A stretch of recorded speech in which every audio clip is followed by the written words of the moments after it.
Even though this game had more or less a sketchy pre-launch and launch, it proved to everyone to be one amazing game throughout the time. What's going on, guys? Snickel here, and in today's video, I'll be walking you through the most efficient way to get the Platinum Trophy in Middle-earth Shadow of Mordor for the PlayStation 4 and the PlayStation 3. There are a few ways that you can go about getting the Platinum, but this video will show the method to be one of the more efficient ways while making the game as easy and enjoyable to play in the process. There are no missable trophies throughout the game, as the game is open world and all the situation-based trophies can be set up whenever you want. There should be no story spoilers throughout this guide, as everything that will be discussed does not go over any trophies specifically related to the storyline. This guide is meant for people that have never played the game before. It's something that they can watch to help them map out how they should go about getting this Platinum. As for a breakdown of the trophy list, it consists of 36 bronze, 14 silver, 1 gold, and 1 of those platinums, with a total of 52 trophies. You are required to play through the game's story only one time, and there are no trophies that are related to any type of difficulty in the game, as the game only has one difficulty to offer. There are 5 trophies related to a few of the collectibles that are scattered throughout the maps. Those collectibles consist of Forge Towers, Ithilien for your Wraith, and finding all the artifacts and observing them. There are various amounts of trophies for beating all the multiple side missions throughout the game as well, 9 to be exact. These missions range from missions for your sword, bow, and dagger to slave missions and completing 1 vendetta mission. 4 trophies are related to the 2 challenges that you have to get to level 10 in. They're not too hard. The rest of the trophies are either related to setting up various situations in the game and getting a certain outcome, or related specifically to the story. There is 1 multiplayer trophy, which is for the vendetta mission in the game. I'll talk about it a little bit later on. Below in the description will be links to all types of guides in my Middle-earth Shadow of Mordor playlist. That will help you get trophies throughout the game, and any links that I think will be useful as well. Also, there will be a full list of the order that I personally earned my trophies. How I would usually structure one of these How to Platinum guides is going to be a little more different than this one in particular. This is because the game is open world and nothing can be missed. So I'm not going to bore you to death with monotonous details on how to get certain trophies. Instead, I'll cover how many trophies are related to the storyline, and then I'll go over how you should be progressing through the game to make it the most fun and enjoyable experience possible. This method should be one of the more efficient ways to get through the trophy list while still enjoying everything that this game has to offer.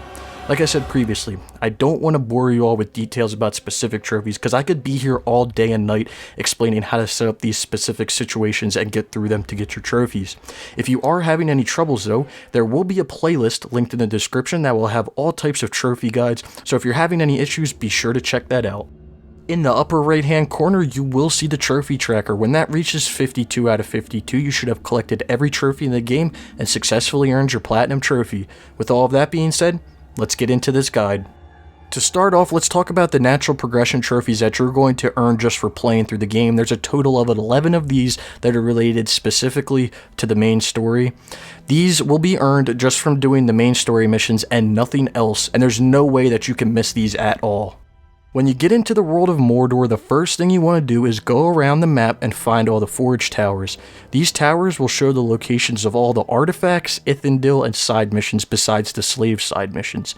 Now the next thing you want to do is clear each area out of all of their artifacts, Ithilien, and their side missions, or you can do the collectibles and all the side missions after. Just make sure that you're clearing out each one of these sections, all of their side missions, all of their artifacts, all of their collectibles.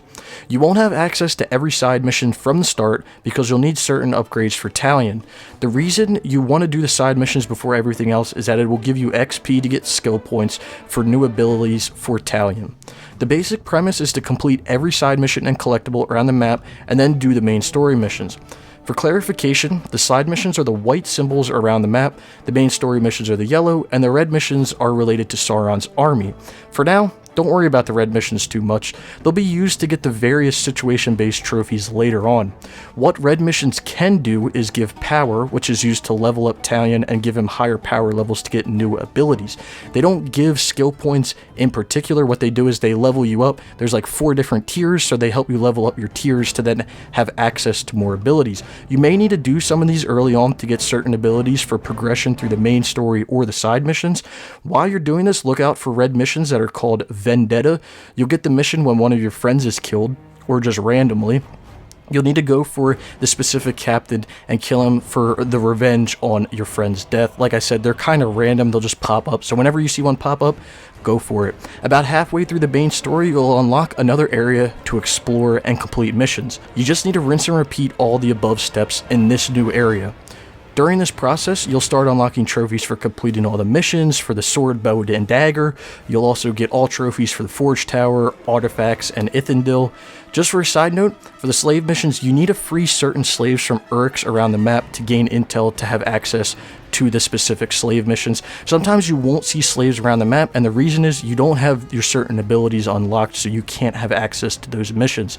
At this point, you should have all trophies related to all side missions, collectibles, and then the main story missions as well, because you should be doing those after you clear out all these areas. Now all you have left is the situation trophies and a few cleanup. For the cleanup section, there's a total of 18 trophies that are specifically related to these different situations, or just random trophies that you'll probably just earn while playing the game and playing through side missions and main missions and everything. I'm not going to go over each one of these cleanup trophies in depth because I have videos for each situation and various other trophies that you could be having problems with, which is again linked in the description below. Some of these will just come while naturally playing through the game, but none of them are missable, and you can earn them after finishing all the main missions. After everything's been said and done and completing all the steps above, you should earn this Platinum Trophy, Master of Mordor. An amazing game, an amazing trophy list, and a game that you should go for right now if you don't have it. Throughout the game, you'll have multiple chances to earn the various amounts of random trophies that the game does have to offer. Just keep an eye out on these situations and go for them early on. A lot of them require certain abilities, so you'll have to unlock the abilities first before you try to do these situations, but go for them right when you get the abilities. For a brief summary, whenever you unlock either one of the maps, be sure to do all the Forge Towers and side missions while collecting all the Ithilien and artifacts. After you finish all of this, complete the main story. If you're missing any trophies, then clean them up after you've done every mission and collectible in the game. Even though this game took me almost 2 weeks to platinum, while not playing it consistently, it should take someone playing consistently to earn it in under a week. I hope you guys did enjoy the video. If you have any questions or comments, be sure to leave them below. If you have any how to platinum suggestions, leave them below as well. If you did find this video helpful, be sure to give it a thumbs up and subscribe if you haven't already. Anyway, I hope to see you guys around sometime soon.